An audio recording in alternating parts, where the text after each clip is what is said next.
Okay. Thank you for that description. What I find really difficult in all of the reporting around this and the comments made by you and the Mayor is around the lack of acknowledgement of the fact that this has been pushed underground, and how the description of the action being taken, it doesn't sound like it's going to really address that deep culture. You mentioned briefly a minute ago about more covert policing, which would be interesting to hear about, but I feel like it's just been a bit like, you know, just talking about getting rid of the officers across the Met, but not really acknowledging the fact that the Panorama stated that it hadn't been eliminated, it had just been driven underground. So I just wondered if you could speak to whether, you acknowledge that your perception of how widespread the issue is underground and what you're doing to address that. Thank you. So, firstly, you're not correct to say that I haven't acknowledged that. In pretty much every briefing and every media thing I've referenced the fact that you can see from what Panorama is saying, they say that it's been that some people, because of the Met's approach, it's been driven underground, and we see that. I've also, as I referenced earlier on that fact, and I referenced another case elsewhere. In some ways, I think it's a positive, because if people don't, and you see some of the conversations that Panorama programme are saying, are we safe to talk here?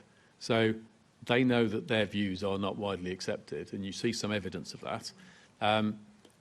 So how do you deal with that? Well, firstly, we're looking harder at how you increase the levels of reporting, so it's triple, but clearly you see in that programme one or two colleagues. The colleague I felt most sorry for, there was obviously a really principled woman who was a detention officer. She looked like a more mature lady who was basically saying,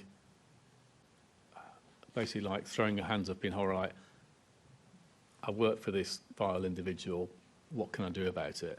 And so her sense of helplessness, you could feel it in that very brief clip in the programme. And so whilst we've got lots more people prepared to report things, there's more to do. So how do we make people feel more supported and wrap more around them is part of what you do. Because when it's underground, fewer people will see it, but some will still see it. Secondly, about leadership, I gathered the 700 top leaders in the Met together 2 Fridays ago, and we had a serious conversation about what more we can do as sort of visible, intrusive leadership from chief inspectors upwards. So we're looking at leadership.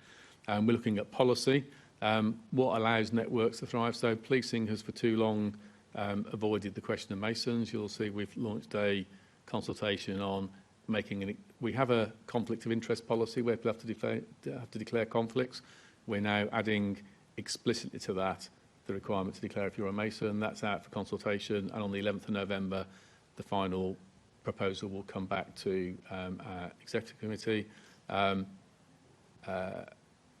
We've been looking at the intelligence on that over the last 6 months, and I'm happy there's a case to justify it.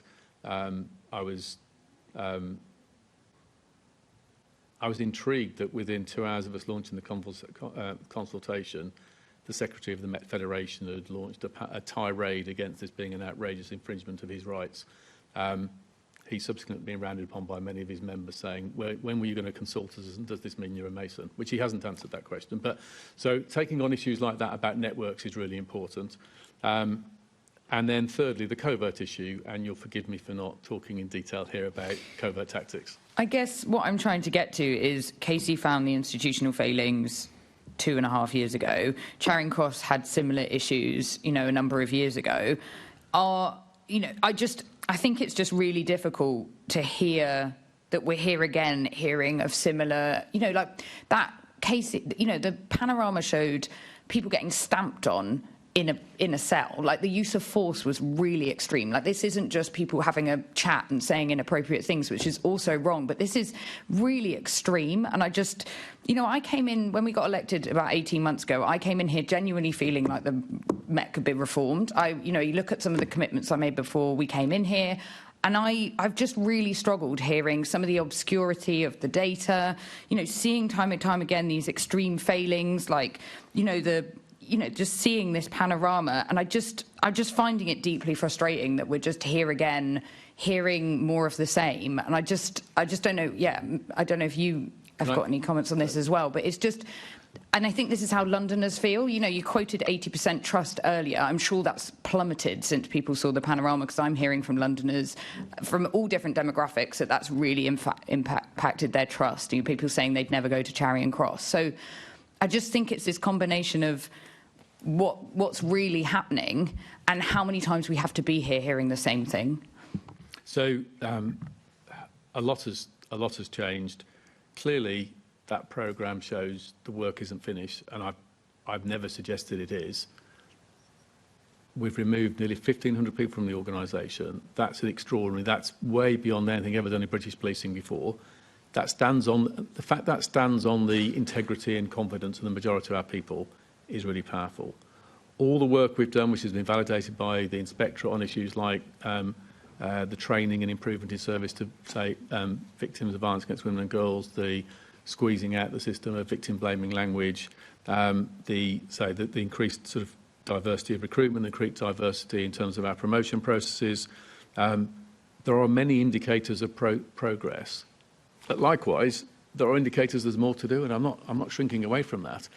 I think the bit I'm challenging is it's time and time again. It's not, you know, Macpherson exposed, you know, in 1999 exposed issues, Casey 2.5 years ago, Charing Cross today. You know, what more do we have to wait to really just look at this and see that it's completely needs a rethink? As I spoke earlier, you look at the scale of the threat in society with people with toxic views that's growing because of what's out there.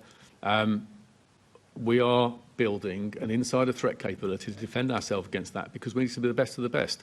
And in many cases we are, but too many cases we're not, and that's what we're working through. And then just quickly, Londoners can see the evidence of that. It's extraordinary what our teams are achieving with fewer people. Those performance results I spoke about earlier on, that's done with integrity. I'm talking still about the failures in this discrimination and the use of force. But just quickly, today there was a report out that there's a HR report has found discrimination baked into your HR processes, so bias and racial stereotyping. So that's a report that was presented in July 2025, but has been buried. So I just wondered what action you're taking off the back of that report around HR. It wasn't a report about HR. We're always looking for external voices to help us with our piece of work. Our work on London Race Action Plan, we paid for an expert to do some thinking on that for us, and she's given us a report which we're considering, and it will be public in due course. Thank you, Chair.